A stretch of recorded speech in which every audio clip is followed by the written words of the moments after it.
And welcome back another week. I'm Gaston Rossato. This is season 3, episode 15. That's right, the season finale. I'm Renzo Rossato, and today we have something just a little bit different for you guys. We're gonna dive into the Alfa Romeo Giulietta, but we're also gonna dive into what it is, the whole story about a barn find. That's right, because this is a barn find. Our good friend Michael found this car stored after 30 years. He brought it over his garage. We're gonna take a closer look at it. Stay tuned till the end. We're gonna talk about and give you some tips on how to find your own barn find. That's right. Guys, hit that subscribe button for us as we're gonna dive into this car, into this topic. I'm very excited about it. Can't wait for this one. Can't wait for this one. Check it out.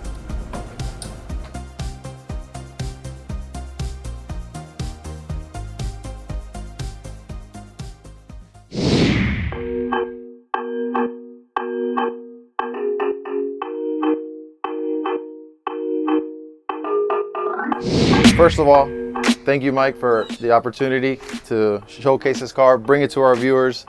I'm really excited to hear about why and how this car came about. Sure. Beginning of summer, I got an email from a friend. He knew of a gentleman. He had this car for 30 years in his garage, and he was looking to move back to New York. I emailed him back immediately. Well, give me some more information. So a few hours later, he sent some pictures, looked it over, realized it was a project. So you weren't really looking for a Giulietta in particular? I was not. The car ended up finding me. That's awesome. I gotta say, I'm a little jealous, okay? Was it the store you fell in love with, or was it the car that you fell in love with? Well, I've always loved the car. I'm an Alfisti, currently restoring a 74 GTV. When I think Alfa Romeo, I think Giulietta Spyder. Pininfarina design. This one has the hard top. Yeah, I noticed that. That's nice. So when I heard about it, I said, well, you know, maybe this is one of those opportunities that just may be too good to pass up. Was it local here? It was in Miami? It was up in Central Florida. Okay. That's not far. Sometimes you find these cars, or you think about, you know, a barn find, people think you have to be in the middle of nowhere, or, you know, out in the Midwest, or something, you know, some ridiculous story. But the fact is, you know, it could be your neighbor that has this car. You just never really know. That's true. It was in a garage. It had been sitting there for 30 years. The house was a very nice house. It had a detached garage, very large detached garage. When he purchased the house came with about 4 or 5 cars. This being one of them, and there were 2 other Alfas, one a GTV, one a Spyder. And there was also, I believe, 2 Porsches. He started restoring a Porsche 912. He always wanted to fix this one, but one thing led to another, and 30 years later, here's the car. That's how it usually happens, right? So he inherited the car, essentially. That's right. It's a great deal where you buy a house and you get cars if you're a car guy. You know, the ultimate dream. That is on my bucket list. She's also an art piece. You know, you can get a lot of it just by looking at it the way it is now. But are your plans is to fully restore this car, get it on the road? What are you planning on doing with it? The goal right now is to bring her back, do a handsome restoration on the car. Let's take a closer look at the details inside and understanding what's going on here. I wouldn't sit on those seats just yet, but And it still has a lot of original factors to it, from what I can see. You know, Yes. Interior, and the pedals, and the steering wheel, and the shifter, the dials, and there's a lot of original things to the car. Yeah, she's primarily still as Alfa intended her. So it's very rare to see it with a hardtop. Yeah. It is. The hardtop was rare. From the research I've done, some were factory installed. That was more on European cars. On the US cars, it was rare. It's usually something dealer installed. It is steel. Most other aftermarket tops were fiberglass. And then there's other cues besides the Pininfarina stamp in the back that indicate that it is in fact an original Pininfarina top from the period. We're going to take a look at that stamp that Michael mentioned for the top to authenticate that is in fact original. And if you look inside here, he pointed out it definitely has a Pininfarina badge. It's even with the serial numbers. This is the real deal. Incredible. All right, guys, let's talk a little bit about what the Giulietta actually is. Some production numbers, some different body styles, coach work, and so on and so forth. So the Giulietta has a lot of variations. Cars produced from 1954 to 1965. You have the 2+2 coupes, you have the saloons, the estates, sprints, Spyders. Custom coach works, like Zagatos. Zagatos, exactly. Bertone designs, and then this is the Pininfarina. All Spyders are the Pininfarina. I know you mentioned to us earlier that in 1963, was it? Right, they switched over from the Giulietta became the Giulia. The big change was it went from a 1300 cc motor or engine to a 1600. I believe they introduced a 5-speed and front disc brakes and some different accent cues. Right, just kind of like evolving evolution of the car, and getting a little more performance and braking power. Honestly, Mike, I can't thank you enough for, allowing us to bring this to our channel, to our viewers. That was my pleasure. The car again, we always like to showcase cars that belong in the community. You know, a barn find is something that we all dream of. It's kind of like a romantic idea, right? Right. And we're going to talk a little bit more about that now coming up on how to find a barn find. It's probably easier than you think, guys, but there's little steps that you got to take every day that will get you there, I promise. And we want to actually show you what a Sprint Veloce will look like. That's right. So we the barn. Exactly. We just got a Giulietta Sprint. Mike, don't worry. We're not going to leave you with the car out here. We're going to help you push the car back in. How generous. Thank you. Thank you guys for you, coming man. out. I really appreciate it. Absolutely. Thank you. All right, let's get her back in there. All right, let's roll. Let's push. If I drove by and saw this, you would definitely get a knock on your door.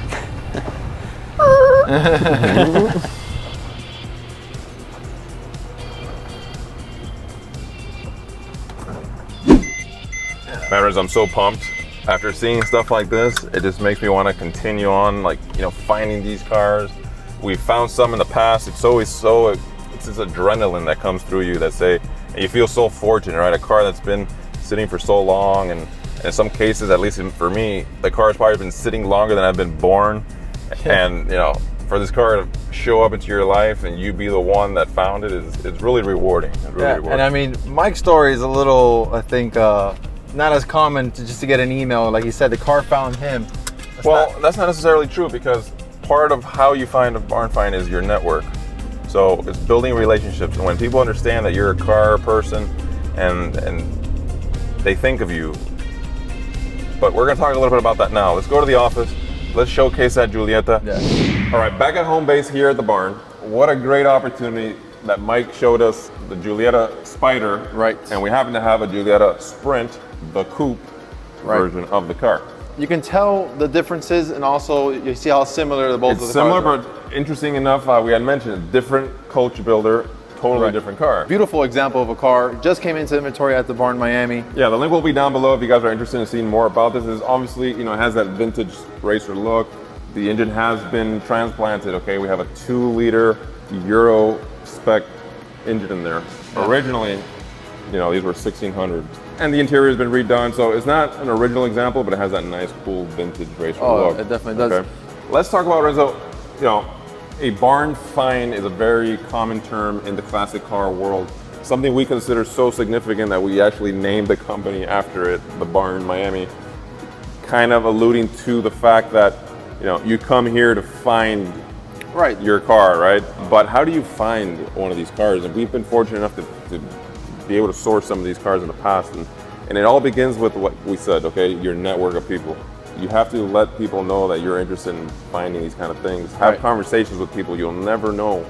You know, if you have a landscaping person that comes to your house once a month, why don't you talk to your landscaper and tell them, hey, if you ever find a car thrown in one of these backyards or garages of the houses that you work in, why don't you give me a buzz? That's a great tip. Make a relationship with your mail person. Yeah. You'll be surprised what you can get from there.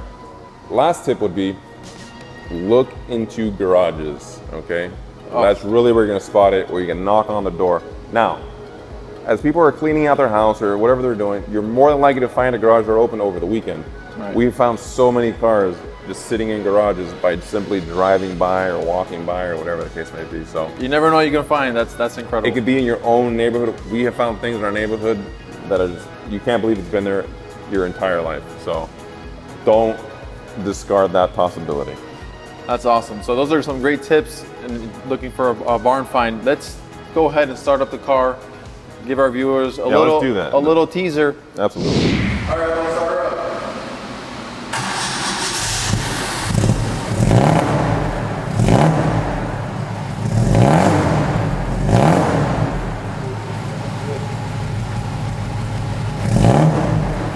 All right, guys, this wraps up this week's review, and this wraps up season 3 already.